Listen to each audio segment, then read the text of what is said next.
எங்களை எல்லாம்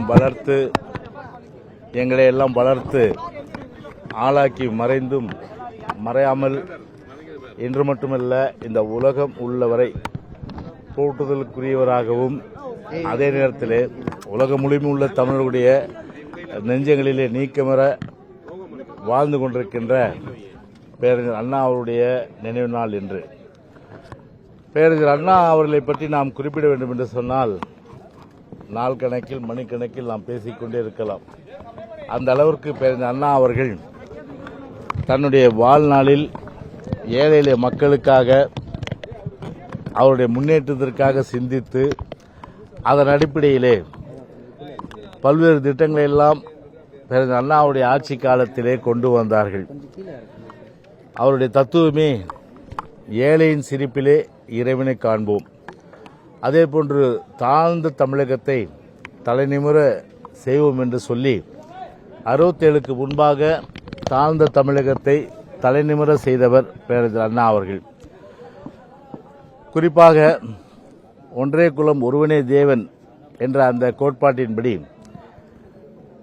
நம்முடைய தமிழ்நாட்டு மக்களை கொண்டு சென்றவர். அது மட்டுமல்லாமல் ஒரு விஷயம், அதாவது அண்ணாவின் பெயரை தாங்கியுள்ள ஒரு மாபெரும் இயக்கம் அனைத்து இந்திய அண்ணா திராவிட முன்னேற்ற கழக இயக்கம். அதே போன்று அண்ணாவினுடைய அந்த திருமுகத்தை தாங்கிய கொடி அனைத்து இந்திய அண்ணா திராவிட முன்னேற்ற கழக கொடி, புரட்சித் தலைவர் கண்டெடுத்த கொடி. எனவே உண்மையிலே நாம் சொல்லப்போனால் பேரறிஞர் அண்ணா அவர்களுடைய அந்த புகழை நிலைநிறுத்துகின்ற ஒரே இயக்கம் அனைத்து இந்திய அண்ணா திராவிட முன்னேற்ற கழகம்தான். பேரறிஞர் அண்ணா அவர்கள் குறிப்பாக சுயாட்சி, அதே போன்று அந்த சுயாட்சி எந்த நிலையிலும் மாநிலத்துடைய உரிமைகள் பறிக்கக்கூடாது என்ற வகையில் முழுமையான அளவிற்கு மாநிலத்துடைய உரிமையை பாதுகாத்தவர் பேரறிஞர் அண்ணா அவர்கள். ஆனால் இன்றைக்கு உள்ள ஆட்சியாளர்கள், குறிப்பாக திராவிட முன்னேற்ற கழகம் பேரறிஞர் அண்ணா அவர்களுடைய வழியிலே நடக்கின்றார் என்று சொன்னால் இல்லை. முழுக்க இன்றைக்கு இருக்கின்ற ஸ்டாலின் முதலமைச்சர் அவருடைய தந்தையினுடைய புகழ் பாடுவதிலும் தந்தைக்கு பெயர் வைப்பதிலும் தான் அவர் குறிவாக இருக்கின்றார் ஒழிய பேரறிஞர் அண்ணா அவர்களுடைய அந்த திருப்பெயரை எந்த கட்டிடங்களுக்கும் வைத்ததாக தெரியவில்லை. 100 கட்டிடங்கள் திறக்கப்படுவதனால் ஒரு 99% அவங்க அப்பா பேர் இருக்கும், 1% பார்த்தீங்கன்னா தான் பேரறிஞர் அண்ணாவுடைய பேர் இருக்கும். அதே போன்று போகிற இடம்லாம் பார்த்தீங்கன்னா கருணாநிதி திருவுருவச் சிலை, ஆனால் அண்ணாவுடைய திருவுருவச் சிலை வைக்க மறந்து விட்டார்கள். ஏன்னா அண்ணாவின் பெயரை சொல்வதற்கு திமுக அருகதை இல்லை. அது மட்டுமல்லாமல் மாநில சுயாட்சியை பேரறிஞர் அண்ணாவிற்கு எதிராக எல்லாமே தாரை வார்த்து கொடுத்தது இந்த ஸ்டாலின் மாடல் அரசாங்கம். ஆனால் மாநில சுயாட்சி என்ற அடிப்படையிலே அந்த உரிமைகளை மீட்டெடுத்து பேரறிஞர் அண்ணா வழியில் நடைபெறுகின்ற இயக்கம் அனைத்து இந்திய அண்ணா திராவிட முன்னேற்ற கழகம் என்பதை நான் இந்த நேரத்தில் பதிவு செய்ய கடமைப்பட்டிருக்கின்றேன்.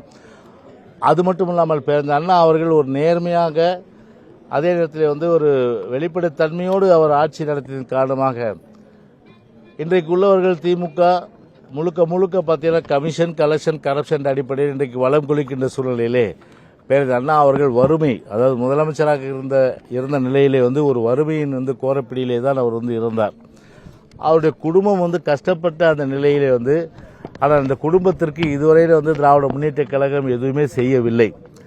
ஆனால் இதே புரட்சித் தலைவி அம்மா அவர்கள் அந்த குடும்பம் பேரறிஞர் அண்ணாவுடைய குடும்பம் வறுமையிலே வாழக்கூடாது என்பதற்காக அவருடைய அந்த புத்தகங்களை எல்லாம் நாட்டுடைமையாக்கி அதன் மூலம் அந்த குடும்பத்திற்கு அரசு சார்பிலே தொகை அளித்தார்கள். எனவே இப்படி பேரறிஞர் அண்ணா அவர்களை பற்றி நான் அனைத்து இந்திய அண்ணா திராவிட முன்னேற்ற கழகம் எந்த அளவிற்கு அவர் வழியிலே செல்லுகின்றது, அவர் பின்பற்றிய அந்த கொள்கைகளை பின்தொடர்கிறது என்பதற்கெல்லாம் நிச்சயமாக நான் இன்னும் நிறைய சொல்ல முடியும். ஆனால் திராவிட முன்னேற்ற கழகத்தை பொறுத்தவரை அண்ணாவை மறந்தவர்கள், அண்ணாவின் வழி நடக்காதவர்கள், அண்ணாவை பின்பற்றாதவர்கள், ஆனால் தேர்தலுக்காகவும் அதே நேரத்தில் மக்களை ஏமாற்றுவதற்காகவும் மட்டுமே அண்ணா அண்ணா என்று சொல்வார்கள். ஆனால் அண்ணாவிற்காக எதையுமே செய்யாதவர்கள் திராவிட முன்னேற்ற கழகத்தை சார்ந்தவர்கள்.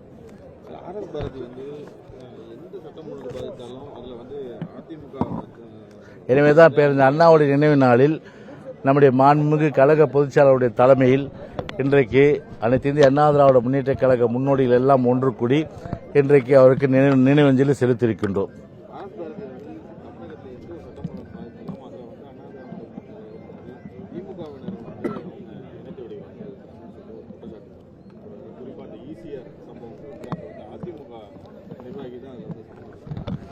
அதாவது அறிவாலயத்தினுடைய இன்வெஸ்டிகேஷன் ஆஃபீஸர் யார்? ஆர்எஸ் பாரதி. அதே போன்று அறிவாலயத்துடைய ஏட்டையா, எஸ்ஐ கூட சொல்ல மாட்டேன் நான், ஏட்டையா. அந்த ஏட்டையா வந்து திடீர்னு இன்வெஸ்டிகேஷன் பண்ணி ஒரு புது புது கம்பி கட்டுற கதையெல்லாம் சொல்லுவார் அவர். நாடே சிரிக்குது. அண்ணா பாலியல் அந்த வன்கொடுமையோ, அதே போல் வந்து ஈசிஆரில் நடந்த அதை ஒரு வண்டி வந்து சேஸ் பண்ணி ஒரு பெண்கள் எல்லாம் மச்சப்படுகின்ற அந்த அபாய குரல் எல்லாம் ஆர்எஸ் பாரதிக்கு வந்து கேட்கல. சரி, கதவு திறந்துருந்தால் என்ன ஆயிருக்கும் அந்த நிலைமை. சரி, ஒரு காவல்துறை வந்து பார்த்தீங்கன்னா முன்னாடி ஒரு ஸ்டேட்மெண்ட், அழுத்தம் காரணமாக ஒரு ஸ்டேட்மெண்ட் தராங்க. காவல்துறை என்ன சொல்லுதுன்னா யாருக்குமே அரசியல் பின்புலம் இல்லைன்னு சொல்லிட்டாங்க. அப்புறம் பார்த்தா அரசியல் பின்புலம் இருக்குன்னு சொல்லிட்டு இவர் சொல்கிறாரு. அப்போ பார்த்தீங்கன்னா எந்த அளவுக்கு வந்து அதுக்கு அப்புறம் வந்து அந்த ஒரு சந்துருன்னு நினைக்கிறேன் அவனை வந்து பிடிச்சு ஒரு ஸ்டேட்மெண்ட் வந்து அதை எடிட்டட் ஸ்டேட்மெண்ட் அது, அதாவது இவங்களுக்கு தேவையானதை மட்டும் போட்டு எடிட் பண்ணி கொடுக்குறாங்க. நான் கேட்குறேன், அந்த இவ்வளோ தூரம் வந்து நீங்கள் வந்து அந்த சந்துருவை வந்து சோஷியல் மீடியாவில் பேச வச்சு வெளிப்படுத்துறீங்களே, ஏன் உங்கள் முன்னாடி சந்துருவை வந்து ஆதரப்படுத்தி பேச வைக்கக்கூடாது? நான் கேட்குறது நியாயமான கேள்வி தானே? ஏன் நீங்கள் யாராவது சந்துருவை நீங்கள் பார்த்து பேட்டி எடுத்திருக்கீங்களா? இல்லை சந்துருவிட்ட கேள்வி எடுத்திருக்கீங்களா? இந்த பிரச்சனை வந்து பூதாகரமாக ஆகிவிட்ட பிறகு அதை திசை திருப்புன்றதுக்காக சந்துருவை பிடிச்சி அவங்க அப்பாவுக்கு தாத்தாவுக்கு இந்த காரா அந்த காரான்னு சொல்லி கம்பி கட்டுற வேலையெல்லாம் பிரமாதமாக வந்து இன்றைக்கி அந்த ஏட்டையை வந்து அது வந்து பண்ணியிருக்காரு. அவரும் பார்த்தீங்கன்னா நான் எந்த டிசியே சொல்கிறாரு, யார் மிஸ்டர் கார்த்திகேயன் முதல்ல வந்து அவர் வந்து எந்த விதமான பின்புலம் இல்லைன்னு சொல்லிட்டு, அப்புறம் பார்த்தீங்கன்னா அவரே வந்து அந்த ஸ்டேட்மெண்ட்டை மாற்றி சொல்கிற அளவுக்கு. சரி, முதல்ல வந்து பிடிக்க வேண்டியதானே? சம்பவம் நடந்து 25ஆம் தேதி, அது பிறகு ஏன் வந்து 4 நாள் கழித்து பிடிச்சிங்க நீங்கள்? அது சொல்கிறார் டிசி. அதாவது அவங்க வந்து குடிச்சு இல்லைன்ட்டு. இவருக்கு எப்படி தெரியும்? குடிச்சிருந்தா 24 மணி நேரத்தில் வந்தால் அந்த இது தெரியும். அதுக்கு முன்னாடி வந்து தெரியறதுக்கு 24 மணி நேரத்துக்குள்ளே அரெஸ்ட் பண்ணி அவனை வந்து பார்த்தா ஹாஸ்பிட்டல் போனால் தான் அவன் வந்து குடிச்சிருக்கானா இல்லையான்னு தெரியும். ஆனால் அரெஸ்ட் பண்ணாமல் 4 நாள் கழிச்சுட்டு அரெஸ்ட் பண்ணிவிட்டு அவர் குடிக்கலன்னு சொல்கிறதும், அதே போல் ஸ்டேட்மெண்ட்டு பார்த்தீங்கன்னா மாறி மாறி சொல்கிறதுல ஒரு விஷயம் நல்லா தெரியுது. அதாவது வந்து முழுக்க பார்த்தீங்கன்னா இதை மூடி மறைப்பதற்காக எழுதப்பட்ட ஒரு திரைப்பட வசன இயக்கம் எல்லாமே பார்த்தீங்கன்னா வந்து ஆர்எஸ் பாரதியும் திராவிட முன்னேற்ற கழகத்தை சார்ந்தவர்களும் அவர்கள் வந்து அவருடைய அந்த இதில் வந்து இன்னைக்கு வந்து அந்த அரங்கேற்றம் நடந்திருக்கு.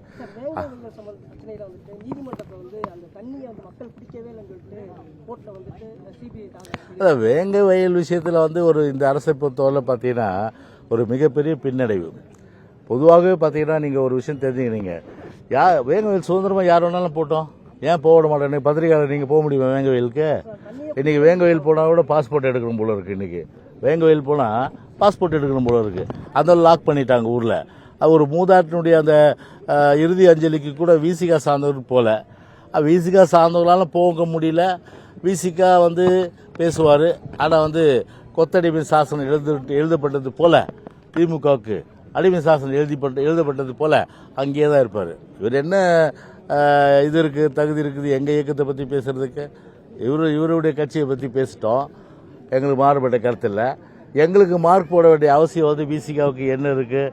அதனால் முழுக்க வந்து பார்த்தீங்கன்னா திமுகவுக்கு கொத்தடிமை சாசனம் திருமாவளவன் எழுதி கொடுத்துட்டு எங்களை பற்றி பேசுவதற்கு எந்த விதமான தார்மீக உரிமையும் கிடையாது, அடிப்படை முகாந்திரம் கிடையாது. அவர் பேசுவதற்கு எந்த அருகதையும் கிடையாது. அருகதை சொல்ல மாட்டேன், அவர் பேசுவதற்கு எந்த முகாந்திரம் கிடையாது. அந்த நான் அந்த அன்பார்லிமெண்ட் இல்லைங்க. இப்போது ஒரு சம்பவமா 2 சம்பவமா நாட்டில் நடக்குது.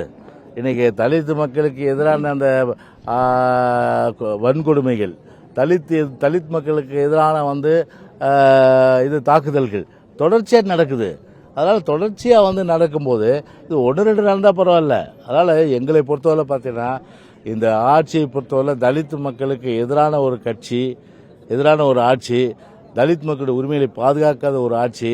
அதை வந்து அவ்வப்போது திருமாவளவன் வந்து சொல்லிதான் இருக்காரு. சொல்லிட்டு பார்த்தீங்கன்னா வந்து ஒரு கொத்தடிமை சாசனம் எழுதுற மாதிரி எல்லாமே வந்து திமுகவோட எது செஞ்சாலும் சரின்ற மாதிரி தலையிட்டு போறாரு. ஆனால் எங்களை பொறுத்தவரை நாங்கள் வேடிக்கை பார்க்க மாட்டோம்.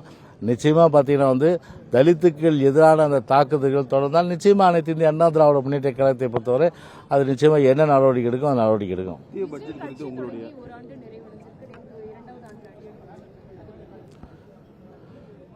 முதல் வருஷம், 2வது வருஷம் அவருக்கு வாழ்த்துக்கள் தான் சொல்ல முடியும் நான். அதனால் விஜய்க்கு எங்களுடைய நல்வாழ்த்துக்களை வந்து 2ஆம் ஆண்டு அடியெடுத்து வைக்கின்ற அதாவது வந்து 2 ஆண்டு குழந்தை, அது 2 ஆண்டு குழந்தைக்கு எங்களுடைய வாழ்த்துக்களை நான் தெரிவிச்சுக்கிறேன். இல்லை, ஒரு விஷயம், நீங்கள் இந்தியாவை பொறுத்தவரை 120 கோடி மக்கள் தொகை கொண்ட ஒரு பெரிய அளவுக்கு ஒரு நாடு. ஆனால் ஒரு இன்கம் டேக்ஸ் எக்ஸம்ஷன் அதை ஓஹோஹோன்னு புகழ்றாங்க. அதாவது 12 லட்சத்துக்கு அதை வந்து சீலிங் வச்சிருக்காங்க.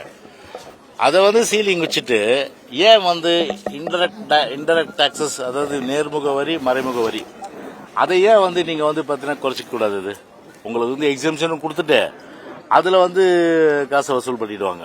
எவ்வளோ கிளவராக வந்து மத்திய அரசு பண்ணியிருக்கோம். இன்னொரு கிளவரான வேலை மத்திய அரசு என்ன பண்ணியிருக்குன்னா, இப்போ என்னுடைய வருமானம் இப்போ வந்து ஒரு நாளைக்கு 1 லட்சம் அடிப்படையில் 12 லட்சம் இருக்குன்னு வச்சுங்களேன், நான் டாக்ஸ் கட்ட தேவையில்லை.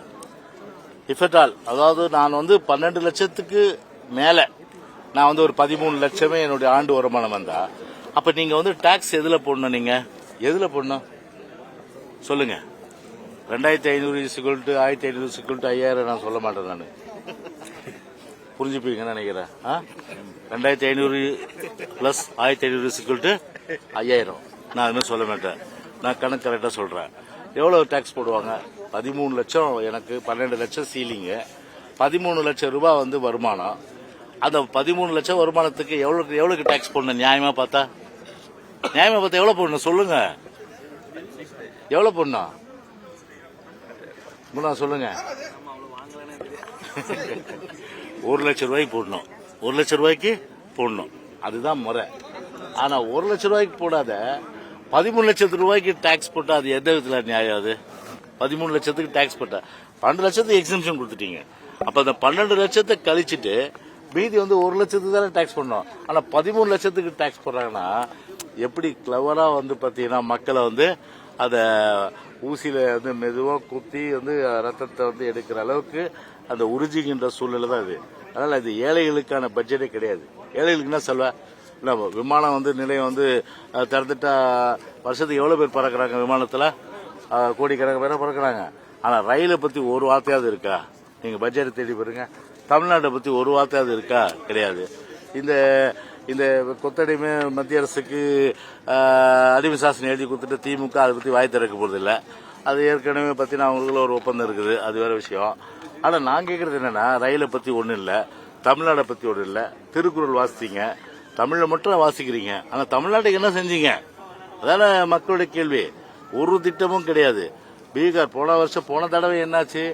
ஆந்திர பிரதேஷுக்கும் வந்து பீகாருக்கும் வந்து பார்த்தீங்கன்னா அள்ளி கொடுத்தீங்க. ஏன் இந்தியாவில் 2 மாநிலம் தானே? உங்களுக்கு ஆதரவு கொடுக்கறதுனால அந்த மாநிலத்துக்கு பணத்தை கொடுத்தீங்க. தமிழ்நாட்டுக்கு ஒன்றும் இல்லை, தென் மாநிலங்களுக்கு ஒன்றும் இல்லை. அண்ணா சொன்ன மாதிரி வடக்கு வாழ்கிறது தெற்கு தேய்கிறன்ற மாதிரி தான் இன்னைக்கு இருக்கு. இன்னைக்கு அப்படி இருக்கு. ரெண்டு மாநிலத்துக்கும் வந்து பார்த்தீங்கன்னா எந்த பிரயோஜனமும் 2 மாநிலத்தை தவிர மீது எந்த மாநிலத்துக்கும் கிடையாது. இப்போ என்ன, பீகார்ல 2025ஆம் ஆண்டு இந்த வருஷம் எலெக்ஷன் நடக்க போறதுனால பீகாருக்கு பிரத்யோக திட்டங்கள், அந்த திட்டங்களை வந்து அமல்படுத்தி இன்னைக்கு வந்து ஒரு அதன் மூலம் வந்து ஒரு அரசியல் ஆதாயம் தேடுவதற்காக ஒரு மத்திய அரசு வரி செலுத்துகின்ற அந்த குடிமகனுடைய வரி எடுத்து அந்த மாநிலத்துக்கு போட்ட எந்த அளவுக்கு நியாயம்? உங்க பிஜேபியிலேருந்து பணத்தை எடுத்து கொடுங்க. சொந்தமாக வந்து 16,000 கோடி வந்து இதில் அக்கௌண்ட்ல இருக்குல்ல, அதுல இருந்து ஒரு 15,000 கோடி எடுத்து நாங்கள் வந்து இதுக்கு பீகாருக்கு வந்து வளர்ச்சி திட்டங்கள் கொண்டு வரோம் அப்படின்னு சொல்லிட்டு போங்க. எங்களுக்கு மாறுபட்ட கருத்து இல்லை. ஆனால் தமிழ்நாட்டுக்கு ஒன்றும் இல்லை, தமிழ்நாட்டு மக்களுக்கும் ஒன்றும் இல்லாத ஒரு சூழல் தான் ஒரு பெரிய அளவுக்கு ஏமாற்றம். ஏழைகளுக்கான பட்ஜெட்டே கிடையாது. நடுத்தரமா கல்பனா பட்நாயக் வந்து கல்பனா நாயக் டிஎன்பிஎஸ்சியில குளறுபடி நடந்திருக்கிறதா கல்பனா நாயக் ஏடிஜிபி அவங்க வந்து ஒரு புகார் தெரிவிச்சிருக்காங்க. அவங்களுக்கே பாதுகாப்பு இல்லை, அவங்க அலுவலகத்துல தாக்குதல் நடந்திருக்கிறதா சொல்லியிருக்காங்க. எப்படி பாக்குறீங்க? அதாவது காவல்துறையை பொறுத்தவரையில பாத்தீங்கன்னா வந்து இவர்களுடைய வந்து ஆட்டுப்பதற்கு ஏற்ப ஆட்டணும். அப்படி இருந்தா அவங்களுடைய அந்த பதவி நிலைக்கப்படும், இல்லைன்னா தூக்கி அடிக்கப்படும், சஸ்பெண்ட் பண்ணப்படுவாங்க. இதுதான் வந்து இந்த ஆட்சியாளருடைய அந்த மனநிலை. எனவே இதை வந்து இப்ப இருக்க ஐபிஎஸ் போலீஸ் ஆஃபீஸர் சிந்திக்கணும். இந்த மாதிரி சிந்திக்கணும். இந்த மாதிரி வந்து எந்த ஆட்சியிலையும் இந்த மாதிரி இல்லை. எங்க ஆட்சியில பாத்தீங்கன்னா காவல்துறைக்கு ஒரு முழுமையான அளவுக்கு அவர்கள் கடமை செய்திருக்கிற சுதந்திரம் வந்து கொடுக்கப்பட்டது. இன்டர்ஃபியரன்ஸே கிடையாது. ஆனா இன்னைக்கு எல்லாத்துலயுமே இன்டர்ஃபியரன்ஸ். இன்னைக்கு வந்து உயர்நீதிமன்றம் வந்து ஒரு ஸ்பெஷல் இன்வெஸ்டிகேஷன் டீம் போட்டு அது பாலியல் வன்கொடுமை விசாரிக்கணும், அவங்க சுதந்திரமா விசாரிக்கணும். ஆனா பத்திரிகை ஒரு செய்தி என்ன, நான் செய்தி வச்சுதான் சொல்றேன். பத்திரிகையாளர்கள் மிரட்டப்படுறாங்க, அவங்க செல்போன்கள் வந்து பறிமுதல் செய்யப்படுது. அப்பதான் நமக்கு ஒத்து ஊதுற பத்திரிகையாளர் செல்போன் வந்தா அவங்கள திருப்பி கொடுத்துருவாங்க. ஒத்து ஊதாத செல்போன்ல வந்து அவங்க பர்சனல் விஷயங்கள் வந்து செல்போன்ல இருந்தா அதை வச்சு அவங்கள வந்து மிரட்டுறது. இத மாதிரி வந்து ஒரு அநியாயம். அது பத்திரிகையாளர் பண்றவங்க கூட போராடி இருக்கீங்க நீங்க. அந்த அளவுக்கு எங்களுடைய கண்டனத்தை தெரிவிச்சிருக்கோம், பொதுச்செயலாளர் கண்டனம் தெரிவிச்சிருக்காரு. அது எந்த விதத்திலும் நியாயம் கிடையாது. கூப்பிடுங்க, விசாரணை பண்ணுங்க. அதுக்காக செல்போன் எப்படி வந்து ஒரு ஜனநாயகத்தின் 4வது தூணாக இருக்கின்ற அந்த பத்திரிகைகளுடைய செல்போன் எப்படி சீஸ் பண்ணலாம் நீங்க?